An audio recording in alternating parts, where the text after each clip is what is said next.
ஏன் தூக்குன? எனக்கு எதிராக கருத்தரங்கு போட்டு பேசுற பெருமக்களே, நாளைக்கு பேச போற அறிவார்ந்த பெருமக்களே,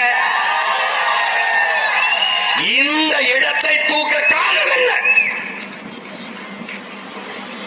கன்னடமும் கலிதெலுங்கும் கவின் மலையாளமும் துளுவும் என் தாய்மொழியில் இருந்து பிறந்தது என்பதை தூக்க காரணம் என்ன? என கன்னடம் கோச்சுப்பான், என தெலுங்கு கோச்சுப்பான், மலையாளி கோச்சுப்பான், துளுவங்க கோச்சுப்பான், ஓட்டுப்பட மாட்டான். நான் கோச்சுக்க மாட்டேன். ஏனமான கட்டவன் எப்படி எப்படி இருக்கு? தூக்கிட்டேன். ஆரியம் போல் நீதான் ஆரியத்தை எதிர்க்கத்தானே திராவிடத்தை கொண்டாந்த புல்டோசர்.